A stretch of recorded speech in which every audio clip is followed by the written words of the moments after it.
Listen close, we rise up from the ashes, digging for the truth, breaking old habits.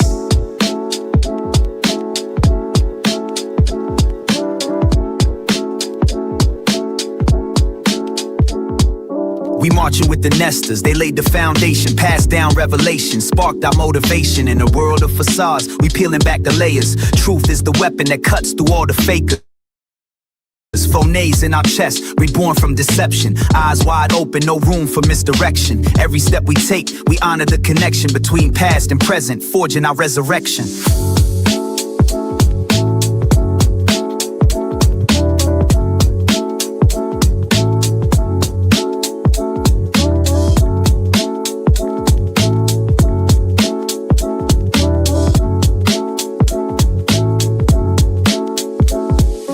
Phoenix rises in truth, setting us free from the lies that they feed. We reclaim our beliefs, thinking differently, we'll break every chain. We dance for freedom, case by case, again.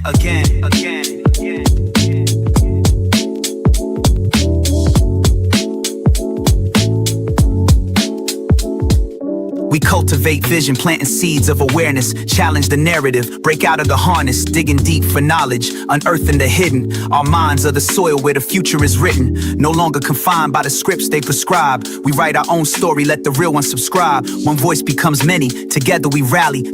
Freedom is not a concept, it's a move and a tally.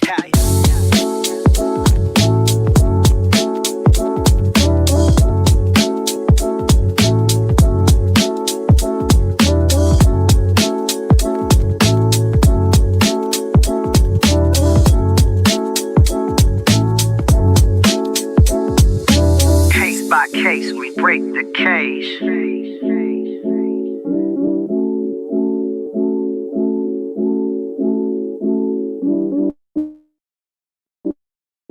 Dark by dark, we shift the stage.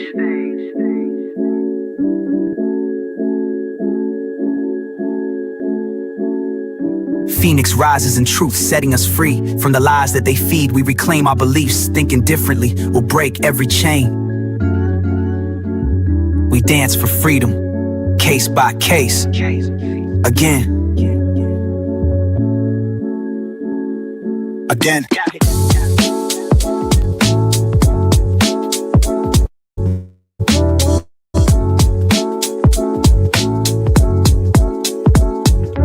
Rise up, speak out, watch the new world breathe. Brian has been essentially convicted in the media.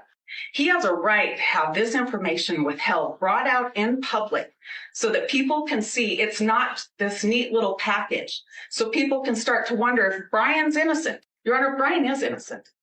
So if I talk about things that are in the affidavit, and if I talk about things that we're seeking that the state wants to hide, I think that's fair game for the public to hear.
Of assumptions, no rumors. We stay curious, ask the questions, and think with open minds. Every question matters here. Every angle is welcome, and nothing is off limits. If this is you, welcome home. This is Phoenix Talks, where curiosity sparks the fire. And if this is not your vibe, you are welcome to scroll out. But do me a favor, hit that like button since we're all here together. And let me tell you, hopefully you all can hear me really good. I just about crashed out when I saw myself and I didn't hear myself. Okay, so I will tell you, my stream today is going to be extremely video heavy. I've got a lot of information for you. I am so excited that you are here. All 53 of us should be hitting that thumbs up button. And if you don't know by now, did you guys hear the video sound? At least I can edit the other parts out. If you don't know by now, we are going to be talking about Checkmate. What do I mean by Checkmate? Holy moly, do I have a amazing stream for you. But let me tell you this.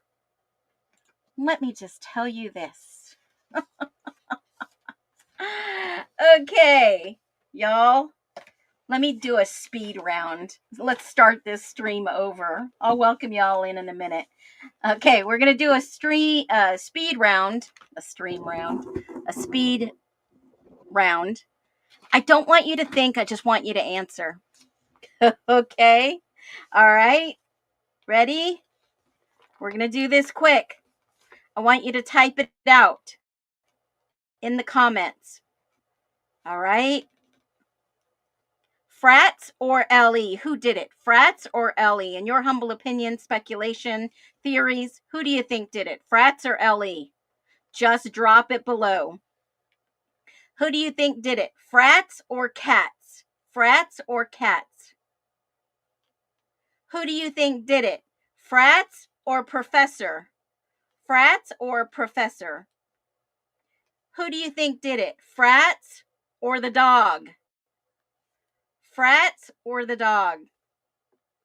Who do you think did it? frats or frats? There you go. That was your speed round answers. Those were your speed round answers. And it kind of looks like perhaps something of that nature happened. So we're going to say, and we're going to call it check freaking mate. Does that sound fair enough? Yeah, I think it does. In my humble opinion, we're going to call checkmate because some of these things don't add up. And when you have things that are dirty and don't add up, we need to clean them up and wash it out and get to the answer. The dog never gave his deposition. You guys are cracking me up. I'm going to welcome every single one of you. So happy to see you all. So thrilled to see you. No talkie before coffee. Welcome in. Becca, welcome in. Brenda, welcome in. Merlina, good to see you. Les, I know you're wide awake. Thanks for getting in touch with me. Lulu Bell, a Merry Christmas to you too. We are ready to rock and roll. Tomorrow is the 1st of December. We will be putting up all our Christmas decorations on the 1st. We take them down on the 1st. So I only leave them up for 30 days. Marlena Sleuther, good to see you. I know a lot of you were saying, hey, we finally caught a live. That is exciting. Thumper Rabbit Hole, good to see you. Gwen, Les, Brenda, Amanda B in the house. Hey. Let me see who else is in here. We've got quite a few of you in here. Born to be Wild, love your name. And Dina is in the house. Crossroads, good afternoon or evening, wherever you are. Michelle, good evening. Inked Mama, welcome back. Welcome, every single one of you. Lulu Bell, I love it. Okay, so, I think we all, Wicca Blank Shady, how are you? Angel, welcome in. Sleuther, I mentioned you. Let me see. Gee Whizzical, I love that name. Welcome in. Love it. So I think we're all pretty much on the same page. If it was LE, we would have had some massive, major, worse cover up than we've seen. And it's not as bad. Cat's Girl, welcome in. Yep. Brian Todd, welcome in. I think user Baby, welcome in. Wow, I've never seen half of these names before unless y'all changed them yesterday. But welcome in. Phoenix, you should have done interrogations in this case. You knocked the wind out of me and put the fear of God in me right now. Well, let me just tell you, everything that is hidden always comes to light one way or another. It always does. Hey, Vicky, welcome in. And, I'm not getting paid to do this. Hey, Chaos Queen, I'm doing this because it's my right as a citizen of the United States of America, and seeing something so unjust and unethical and unmoral, if that's even a word. It is wrong to see something like this happen to a autistic individual, in my humble opinion, and be berated as if this person is, it's awful. I don't even know what the words to, I can't say it. It is awful. Hit that like button. Show me some love. I've always given you guys the best that I find, that I have, that I put together. This is not an easy job, and I appreciate every single one of you that come in here. If you've never donated, don't feel like you have to. Do it because you want to, but do me the favor and the honor of hitting the thumbs up button. That's all I ask. And one other ask that I do say quite often, share this with a friend that needs to hear the truth. Yvonne, welcome in. Simple Me, welcome in. Angie, welcome in. I appreciate every single one of you being here today. Every single one of you. Okay? If this was a cover up, psyop, whatever, and Brian agreed to this, then we, the people, should be privy to that information. If I've officially canceled Christmas. Okay, I know it's a hard time for a lot of people. And that was not laughing at you. I was laughing with you. I've been there before. I have been in the dumps before around the holidays. I will say in my younger years too, I realized one Christmas that I could not celebrate it for my children. And It was so bad, I didn't want to spend, and I didn't have a lot of money to spend back in the 90s. I actually drew a picture of a Christmas tree and I put it on the wall for the kids. That's how broke I was. And that I refused to celebrate Christmas because I didn't want to admit we were so broke. So let me tell you one thing. If that's you and you're feeling this right now, I know that this is a hard time for many, not just because of the holidays, but because of the economy, because of the stock markets, because of the news. And I'm going to tell you one thing I learned many, many years ago. Turn the TV off, go for a walk in nature, and start counting your blessings.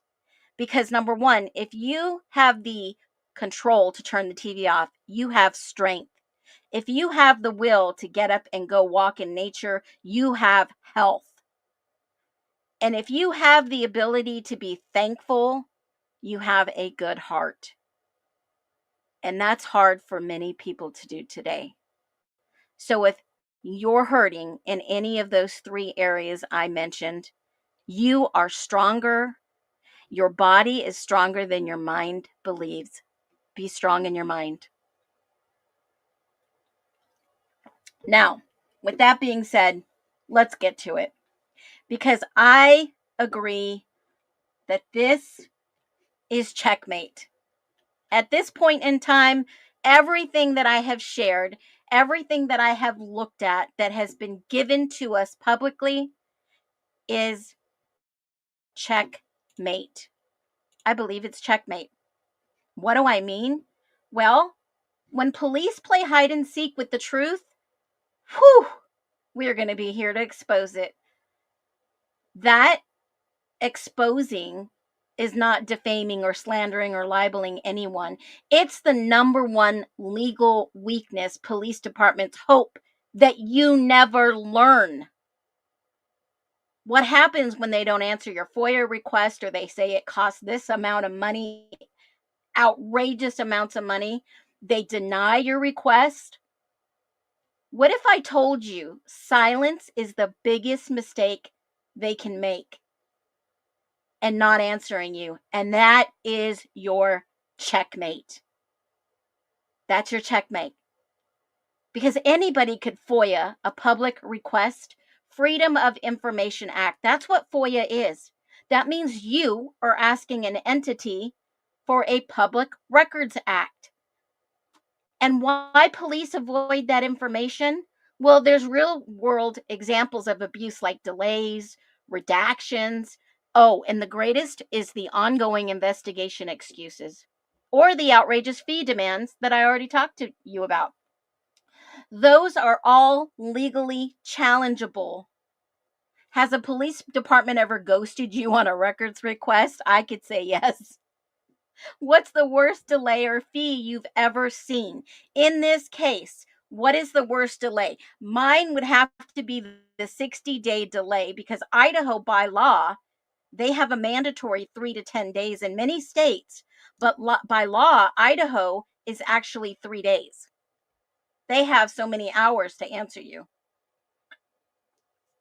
I think the most outrageous one was the $100,000 fee that I just saw last week. I really saw an outrageous one. But let me tell you what the most outrageous thing that I have ever seen in this case. I'm about to show you, and you guys are going to believe me. You're going to poop that golden chicken. You were going to poop the golden chicken for us because once I show you this, you can't unsee this. Okay? You can't unsee what I'm about to show you. All right. Yeah, $114,000. And yes, Caleb, I did see Ryan's deposition. I think, in my humble opinion, he should stick to music. That's what his specialty is. And everything that he was making was not good for him. Not good. Not good. Not good. So I'm going to rewind the clock. We're going to look at Chief Fry, the former chief. He did this interview with Kevin Fixler in Idaho. And I don't want to ruffle any feathers, but I'm going to show you exactly what I find. Former Moscow police chief reflects on Koberger and Idaho student murder case. James Fry, the former chief of Moscow Police Department during the University of Idaho student murder case, is now a chief in West Richland, Washington. And this is by a local paper, the Idaho Statesman. And this picture was taken by Lewiston Tribune. Listen to this first opening sentence of this article. James Fry, former chief of Moscow Police Department, never entered the crime scene. What do you think of that? What do you think of that? Thoughts? Comments? Drop them below. Drop them below. Now, it says, with prior experience as an investigator, the veteran officer of decades knew it could compromise evidence at the home where the 4 University of Idaho students were killed in November of 2022. Fry was determined, he said, to do everything in his power to ensure police found the responsible person. And he goes on to say, as a father of 4 children, yada, yada, yada. He said that it's an interesting dynamic because you can't just put it aside. Oh, it was somebody else's kids, he said. You realize that could have been me. It could have been my kids. Okay. So obviously you have to become a member if you want to listen to the rest of this article that you could read or listen. It has a little listen to this article, and it's about an 8-minute video audio. So that was the first thing I wanted to bring you. Now listen to this. This is going to be a very video heavy stream with a lot of good information that I want you to notice. This is in chronological order that I'm sharing, okay? He never stepped foot in the crime scene because he didn't want to contaminate it. But how about all the other frats and sorority girls? How about all the other police? How about everyone else that trampled that scene? How about that? Now, this I'm going to share with you is a police scorecard. And when I say checkmate, I mean checkmate. Moscow Police Department score out of 100% is 54%. Now, I have to say, there's not enough data that they included them in their rankings. They're still working to obtain comprehensive data from every jurisdiction in the nation. However, this is key findings that they compile across the nation, and they look at it and say, well, what kind of scorecard? Like how is this police department doing based upon other 50K populations? So this score ranges from 0 to 100 compared to similar population crime area cities, right? 50K cities with higher score obviously spends time on policing, use of force, are more likely to hold officers accountable and make fewer arrests for low-level offenses. So they scored 61% police budget cost per person, and their highest paid police officer, I think the median was like 41,000, which isn't bad for starting out at a police department, but some of these guys are paid in the 75, 80,000. Okay? So, misconduct settlements, they say incomplete, but we know for a fact there has been quite a few settlements legally at that police department, especially with the 300K for Stickergate that involved the Christ Church Doug Wilson's son. Okay, stay with me. Fines, they 56 percentile. Police presence, 83%. Police violence, incomplete force per arrest. Deadly force per arrest is on the 100%, which is not shocking. Unarmed victims of deadly force per arrest, incomplete, and racial disparities in deadly force is incomplete, probably because they haven't had any. And all the ones for police accountability are all incomplete. Incomplete for complaints, excessive force, discrimination, and criminal misconduct. Incomplete. Probably because if they answered this would probably take their score, in my humble opinion, down to like 12%. Okay. We can go right to their webpage and they actually report these. Okay.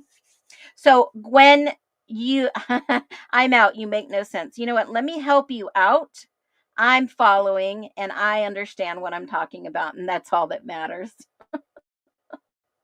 Approach to law enforcement, 61%. Lowest level rates of offenses, homicides solved, 50%. That means they don't solve their homicides, guys. They don't solve their own city's homicides. 50% unsolved. Why is this? Why is this? Racial disparities in drug arrests, 73%. Wow. Okay, so funding by year, 5.7 million, 25,000 residents, about $221 per resident. And they aren't paid pretty bad, right? There's 33 officers. And, you can go down and you can look at accountability, arrest. You could look at the past offenses, past drug possessions, violent crime, yada, yada, yada, compared to some of the other places that live, other cities around them, like Boise and Nampa and Meridian. Okay. So you can go and you can look at and this is their scorecard. It's just policescorecard.org. And you can go and you can look at this. And I'm going to drop it below. There's the link. You can go and check it out for yourself. And the next one I'm going to show you is the video of 3 years ago of Chief Fry. Hold on, guys. You're going to want to watch this. Tonight, Creme 2's Janelle Finch is joining us live in Moscow with more of what we learned in that press conference from earlier today. Janelle. 1 week ago, I stood here and told you about how Moscow police were investigating a home near the University of Idaho's campus where they found 4 people dead. In the last week, we've learned who those 4 people were, how they were killed, and the friends and family they left behind. Today, more investigators were here at the house. According to Moscow police, since opening its tip line, the department has received over 600 calls and conducted over 90 interviews. 600 calls and over 90 interviews. This was 3 years ago, folks. 3 years ago. It was November 20th. That would be 7 days after the homicides. 90 interviews. Well, where are those 90 interviews? Because we don't see 90 interviews. Okay, I don't know if you guys counted how many interviews were done. We don't even see as public record 90 interviews. Checkmate. With people who may know something about the case. New at the press conference today, we've learned there may be other people at the house when officers arrived Sunday at 12 p.m. There may be other people. Yeah, we're learning that there was more people than we were ever told in the 911 call. Right? Lyndon Beck? Police have shared the 911 call came from one of the 2 roommates' cell phones inside the house. One of the 2 roommates' cell phone. Checkmate. But Chief J says he will not disclose the identity of the caller. However, he does not believe the caller is the killer or one of the killers. So the caller was not the killer or one of the killers. Chief Fry said killers, y'all. He says the department has ruled out several individuals who could have been involved in the crime. We do not believe the following individuals are involved in this crime. So they have Chief Fry that has never stepped into the crime scene because he didn't want to contaminate it. And then now this, they labeled this as Chief Fry, but this is Captain Lanier, y'all. Checkmate. 2 surviving roommates. A male seen at the grub truck food vendor downtown, specifically wearing a white hoodie. A private party who provided rides home to Kaylee and Madison in the early morning hour of November 13th. In addition, we learned Maddie and Kaylee also made calls to a man. Chief Fry later said the man is also not believed to be involved. Sunday, people put up posters in the neighborhood where the crime happened, encouraging people to call police with tips. With still no suspect in custody, the posters say any information, big or small, could be the difference in bringing justice. We also heard from the University of Idaho President Scott Green today at the presser. He says the university has upped its internal security as well as brought in Idaho State patrols to monitor campus. He says the university is also preparing for students to be away from campus be away from campus through the end of the semester, and he will be providing updates to Vandal families with more university information later this week. Live in Moscow, Janelle Finch, KREM 2 News. Thank you, Janelle, for reporting that to us. Again, Checkmate. That was Captain Lanier. That was not Chief Fry that spoke. Now, that was 3 years ago. 2 years ago, this was an update that we got on December 13th, 2022, that was posted here. This is the next video. I will drop all the videos in the link as I play them so that you can save these, so that you could do whatever you want with them, copy them, play them. This was the next update that we were given. The scene wasn't chaos, the neighborhood, but This is Captain Roger Lanier. it was very, very somber. There were friends trying to find out who exactly was inside the house. Some family members that arrived on scene. It was incredibly hard for the community. 1 month after the murders of 4 University of Idaho students, investigators continue to piece together what happened in the hours leading up to that crime. Despite thousands of tips, they still do not have a suspect, a murder weapon, or a clear motive. As KREM 2's Kyle Simchuk joins us now. Kyle, you're telling us police are still stressing this investigation has not gone cold. December 13th, 2022. Still none. They have tested DNA in the house at this time frame, because if we go back to the forensics documents, you will see, and the investigation, you will see that they were testing individuals the entire time they were giving updates to the police departments. The entire time. Well, that's right. Police say there's a few reasons why there's still a ton of local, state, and federal resources on this investigation, and authorities continue to get new tips every day. However, Moscow PD says speculation and rumors on social media continue to be a problem for not only police, but also the victims' friends and families. The general public doesn't have any idea the scope of this investigation. 1 month after 4 University of Idaho students were found stabbed to death inside this home, the Moscow Police Department is reflecting on the investigation and the next steps in the case. Well, this investigation is not cold. We get tips every day that are viable. However, Captain Roger Lanier says some of those tips have been geared toward... Has been by far the most frustrating part of this.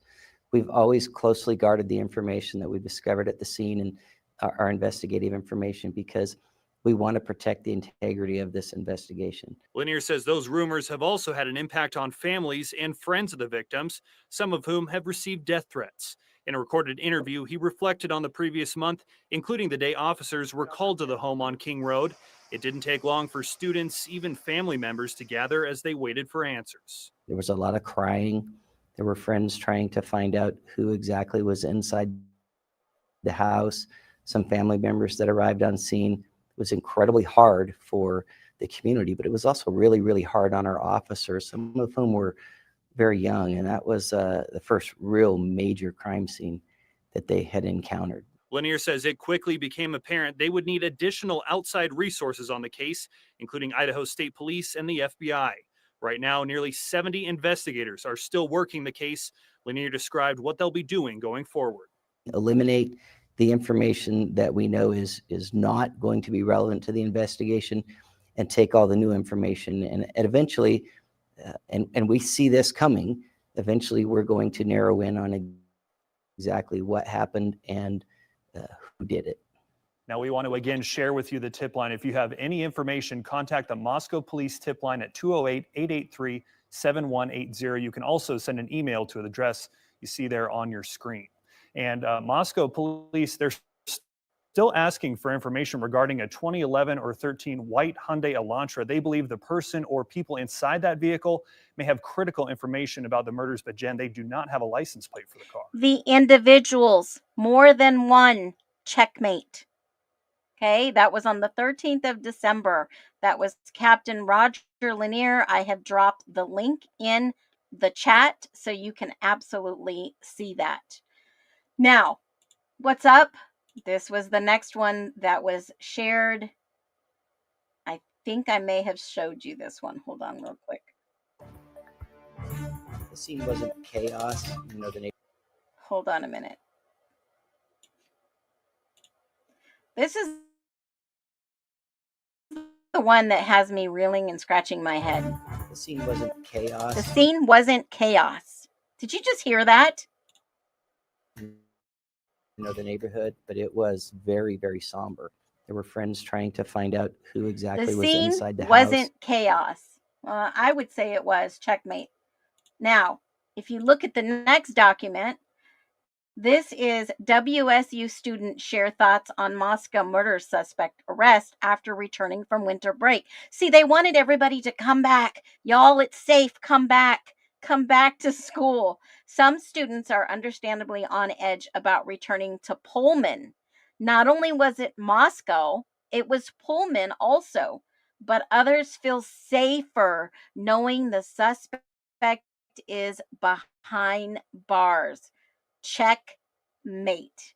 Yes, other families were at the scene. Like I told you, Jeff Kernodle and his daughter Jasmine showed up on the scene. They were there. The police asked him to go to the Moscow Police Department. They showed up on the scene. We talked about that last week. So these are students that were talking. Let me just rewind this. These are students talking about the case and how they're so excited that, they've been safe. They're safer, super safe. Well, you could say the new year started with some sense of relief after investigators arrested the man who they believe murdered 4 University of Idaho students. But news that the suspect lived right here in Pullman and was studying at this very university had many students here at WSU worried. Before Brian Koberger's arrest, law enforcement released no information about a potential suspect, which meant over the course of 6 weeks, WSU students had no idea the suspect walked among them. It's been extremely hectic and kind of scary, especially with the fact that he actually lived next door to me on the neighboring property. WSU senior Megan House felt uneasy after learning the news about the suspect, but she is reassured knowing he is now in custody and that fellow students seem to be looking out for one another. I mean, I do have pepper spray on me at all times just for that extra bit of protection, but it's definitely a lot better coming back knowing that he's caught and people are looking out for you all the time. I asked Pullman and WSU PD to comment on their knowledge of the suspect prior to his arrest. But because the agencies fall under the Idaho judge's non-dissemination order, they cannot discuss this. But WSU Police Chief Gary Jenkins told me student safety was always made a top priority. Whenever there's a situation like that, there's an unknown suspect, there's really any possibility. And so we always plan and take that into account. They always plan. I wonder if they planned for Koberger to take the fall, in my humble opinion, alleged, of course, because allegedly Koberger worked with Chief Gary Jenks. Check freaking mate. And make sure that we do provide enough, as much resources and safety as we can. Some of those resources include a free walking service with WSU cadets in the evening hours on campus. The service wasn't heavily used early last semester, but Chief Jenkins says he did see an uptick in the months following Of the murder. course he saw an uptick. People were scared and their funding may have been pulled for this campus walk cadet program. In Moscow. WSU cadet captain Michael Maddox, a student at WSU, is glad that he can help fellow students feel safe on campus. Being able to help my peers, help the people on campus just feel safe, especially because so many don't feel safe right now, is just amazing. It's an amazing feeling, and I really appreciate that I get to use my training experience I've developed in this program. I sure hope this guy never gets blamed for anything, that's for sure. Now, I've been on the WSU Pullman campus all day today, and I'm standing right here on the Terrell Mall. It's a big intersection for students heading to class. And I did notice that while some students are feeling a bit uneasy about their return to Pullman after the suspect's arrest, it did seem like business as usual here. A lot of students I heard laughing, excited to reunite and see friends, and also ready to take on another semester of classes. Business as usual, folks. Business as usual. We need to keep those dollars rolling in. Rolling. Reporting from WSU, Amanda Rowley, Creme 2 News. Amanda Rowley, thank you so much for that update. We appreciate that. Good information. Let's keep the information rolling. How about that? Let me get a feeling. How are y'all doing in the chat? I told you this was going to be a heavy video stream. Are you doing good? Put a 1. If you're not digging it, you know where the out button is. Hit the thumbs up on your way out. If you don't want to be here, just hit that thumbs button up. Okay, so let me get a feeling for the chat. That's the illusion of safety. That's a very good point. Yeah. Oh my gosh. How is that guy going to beat anyone up if somebody tries to attack a student? Yeah, that's a good point too.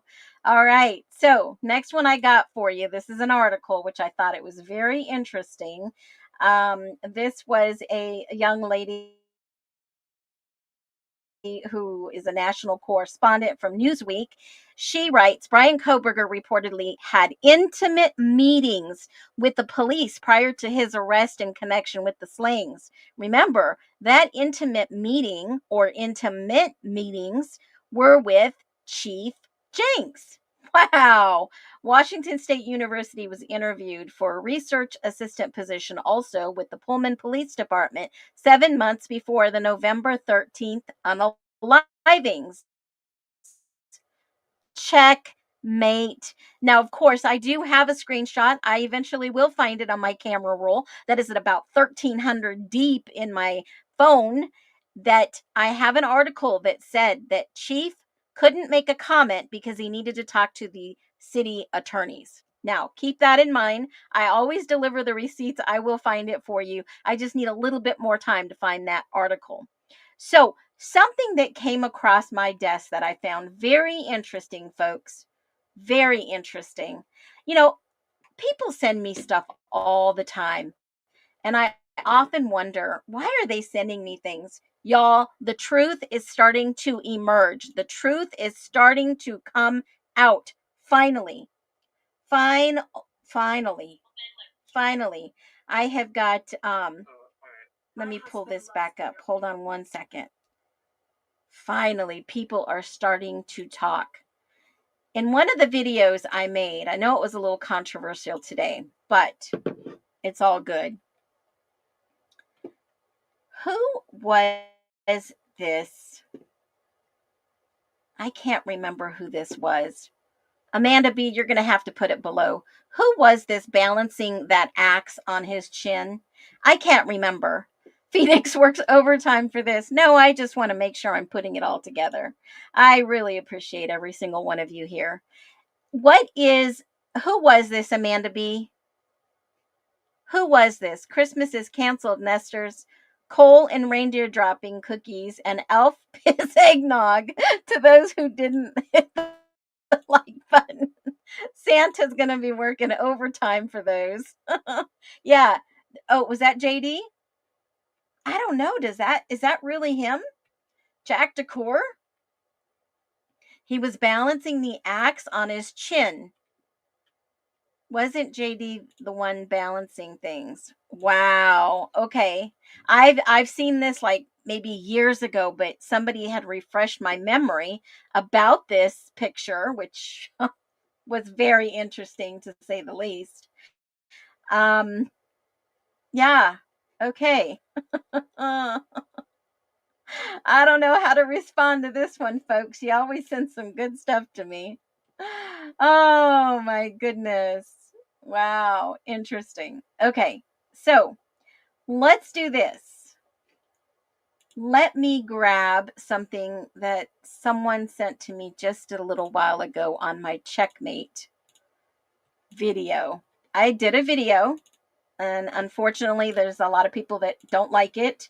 I did a recap synopsis of what we talked about yesterday because I thought it would be good. A lot of people are too busy and not able to watch some of the videos or the full lives that I do make. And so I figured I would just help them out and I would make a quick video. And some people aren't really liking it, but I'll share it with you if you've not been able to see it. Here we go. Can you believe this? Let's listen to Dylan's statement that she made 11/17/2022, and let's look at the witness that can corroborate that there were 7 other people that knew what the truth was. Let's listen. I remember, again, I was kind of out of it. I was drunk. At some point, I did go into my bed. It ended up sobering up, and she walked home. I told her she could get a ride, but she wanted to walk home. I said, okay. Do you know what time that would have been? I don't know when she left. I mean, that was like a normal thing. Like, you were never worried in Moscow. It was normal just to walk home.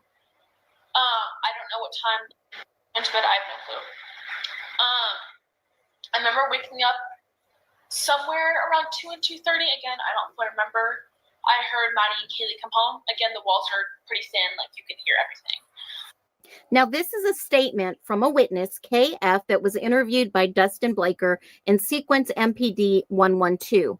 Basically, it says this was fresh on this witness's mind because it states that she contacted Dylan and Bethany on 11/12/2022, and Dylan arrived at a residence at 22:30, and Bethany arrived at a residence around 23:30. So that would be 10:30 and 11:30. They stayed at the house on Taylor Avenue with this witness until, 2 or 3 hours. So let's just say 10:30, 11:30, 12:30, 1:30. That would put them back at the residence at 1:30, which Dylan does state that. But then she says that she woke up just in the clip before between 2 and 2:30. Now, how could that be possible when this witness with Bethany and 3 or 4 other girls, add 4 onto that makes 6 witnesses, plus Dylan herself would be 7, that basically states I started to walk with them past the Whites sometime before 2 a.m. hours, but she could not positively tell me. Blank stated she stayed on Taylor and then turned around when she was not sure the route that they took home for sure, but felt they kept walking west on Taylor. So that would be toward King, west on Taylor toward King. Blank stated there was a group of 3 or 4 other females with Dylan and Bethany at this time. Wow. So Dylan herself says she's just waking up between 2 and 2:30 when people are seeing her walk around the town with other witnesses. So how could it be that she was actually at 1122 King Road when she factually wasn't? I'll hold that thought. I believe these murders happened between 2:10 and 3:01 a.m. In my humble opinion, based on a lot of evidence that the state has given in their exhibits, based on a lot of factual statements like Peyton Rossi when he drove Jack Decor and his frat buddies back to 11227 King Road, and so much more. If you're not watching my long form content on YouTube, you are missing tons of facts and evidence in this case. This case needs to be reopened, in my humble opinion. Drop your thoughts as always. You know the drill. Love y'all. Be well. Okay. Yeah, some people got a little upset about this video, tried to report it, get it taken down. I fought back and I won, and I'm calling checkmate. Now, we're not haters here. We're not. We're lovers of the truth, and that really offends some people out there. And we're not as angry as you all are. Hence, the dirty tricks that the police used on the public and how to counter them, especially all the mamas, the daddies, the sisters, the brothers, the aunts, the uncles, all out there that are following this case in the community, other creators. We should all come together to find true justice. See, justice shouldn't make you angry. Justice should give you the peace of mind to rest. And that's the difference. That is the difference.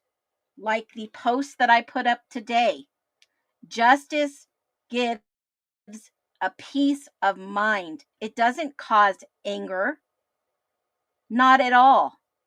And that's how you combat all the hate from the people that are trying to get creators canceled.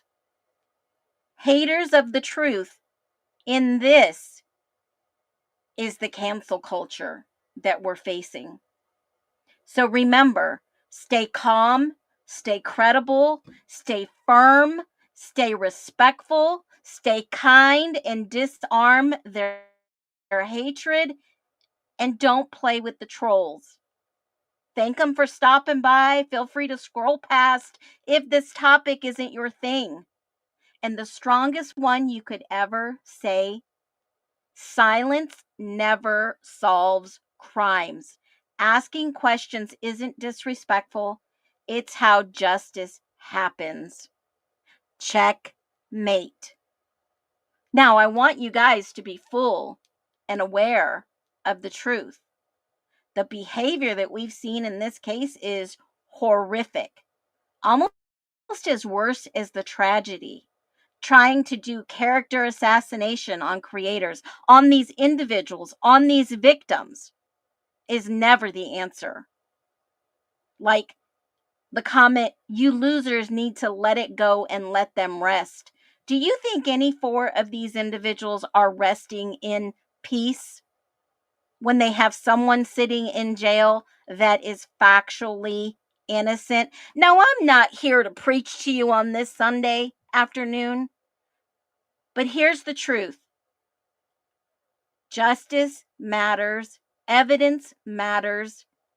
If accountability matters, we have to ask the hard questions. Ann Taylor was asking the right questions.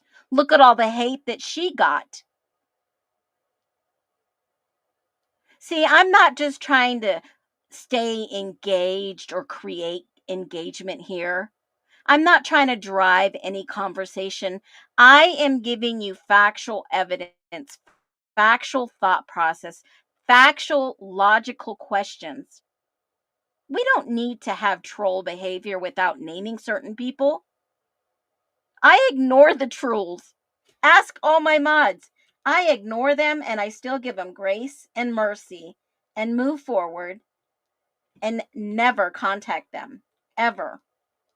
But I will say, I've made some videos to stand my ground, and I will continue to do so.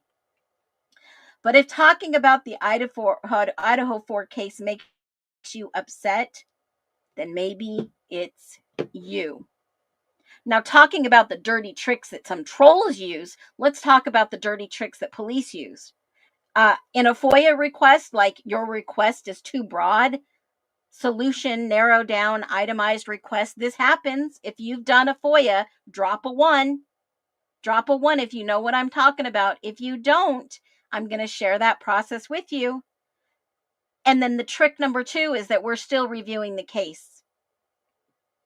State laws usually forbid indefinite review.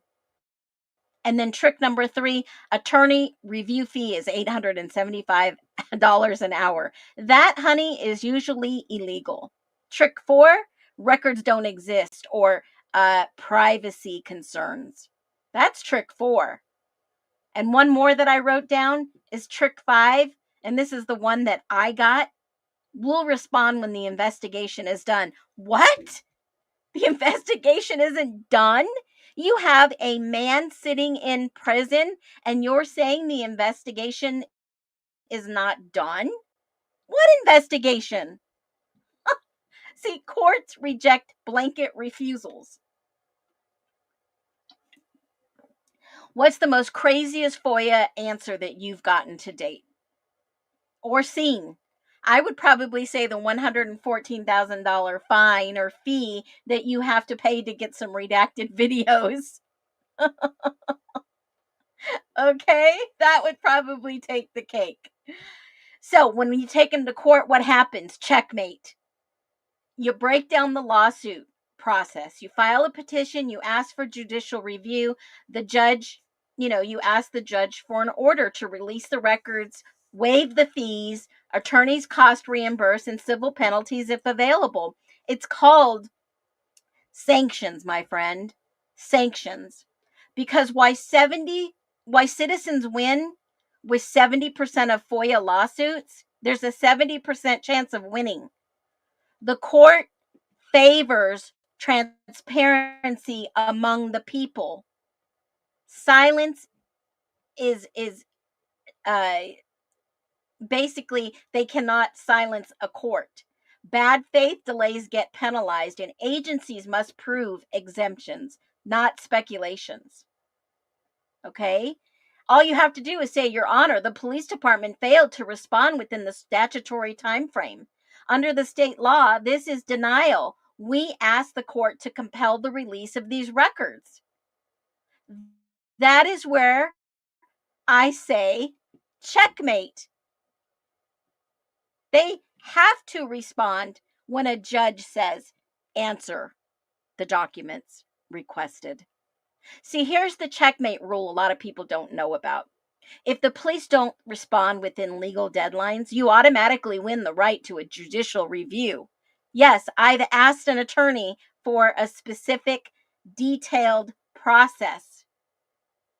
You don't have to prove anything anymore. The burden shifts entirely to the police department, to the entity. The judge always complies with compliance. Always. Silence is deadly, right? The denial triggers judicial penalties. They lose standing in fairness. You can argue fairness. It's not fair. So police thinks that the silence protects them, that they have immunity like judges, but legally silence destroys them.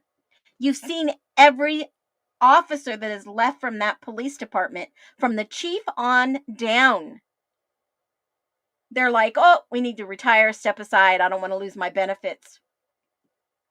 What do you think departments fear the most? Transparency or accountability? Transparency you can't get away from. Accountability is what they fear the most. Checkmate. So how to build your case? You have proof. I requested this at this date and time. They never answered me back by the law that states X, Y, and Z. Failure to cite exemptions. Follow up with a demand letter. put out a public legal notice, like a live stream. Dates don't lie, and judges know this. Send a warning letter. You've exceeded the lawful time. This is now a constructive denial of my request. If no response is received in 7 days, I will request a judicial review to be filed.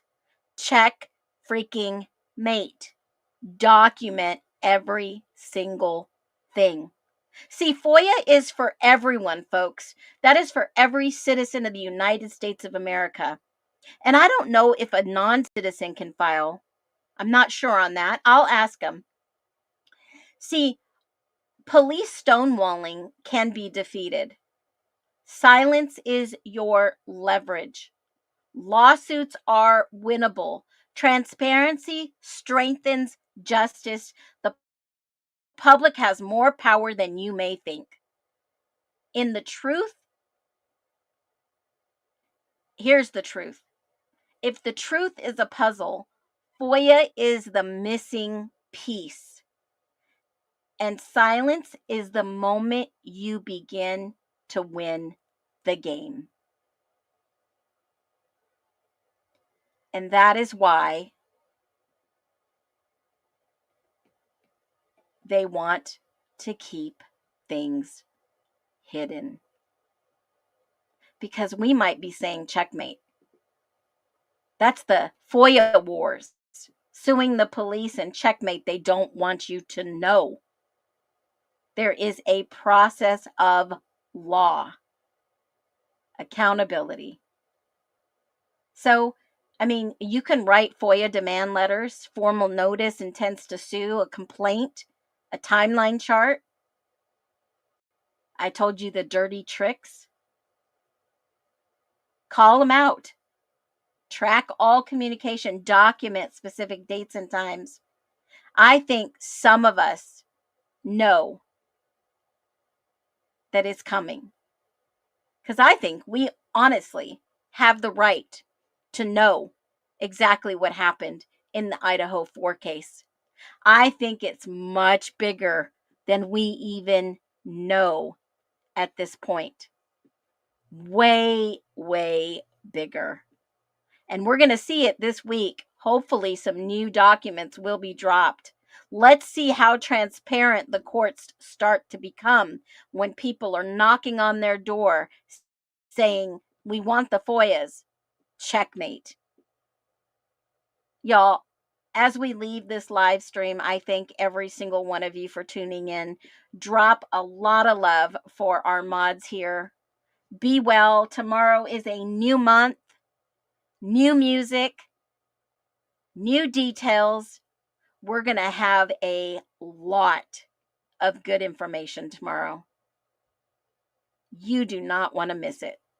Tomorrow, 3:45 p.m. Mountain Standard Time, we'll be back here. Everyone, be well. Love y'all.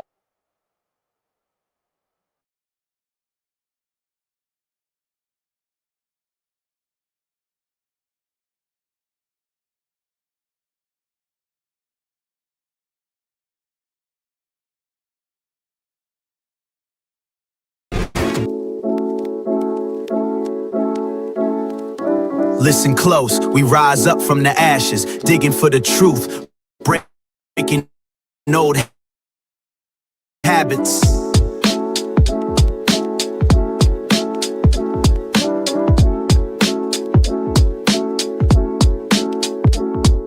We marching with the nesters, they laid the foundation, passed down revelation, sparked our motivation. In a world of facades, we peeling back the layers. Truth is the weapon that cuts through all the fakers. Phonets in our chest, reborn from deception. Eyes wide open, no room for misdirection. Every step we take, we honor the connection between past and present, forging our resurrection.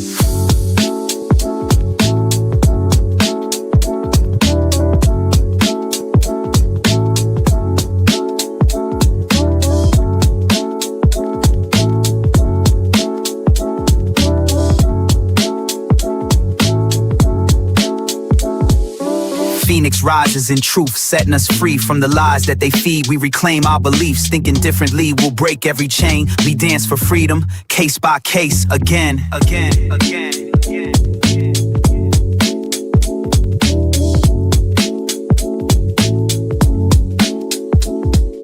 We cultivate vision, planting seeds of awareness, challenge the narrative, break out of the harness, digging deep for knowledge, unearthing the hidden. Our minds are the soil where the future is written, no longer confined by the scripts they prescribe. We write our own story, let the real one subscribe. One voice becomes many, together we rally. Freedom's not a concept, it's a move and a tally.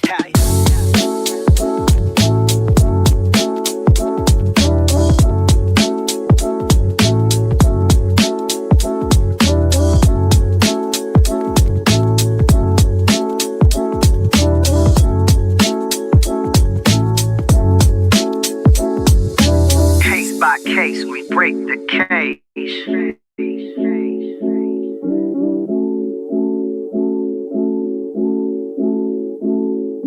Thought by thought, we shift the stage.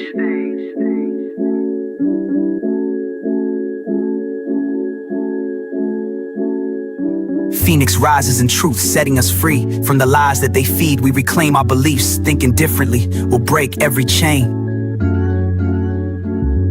We dance for freedom, case by case, again.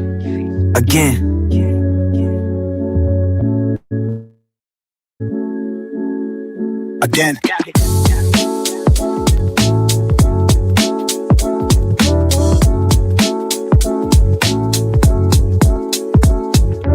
Rise up, speak out, watch the new world breathe.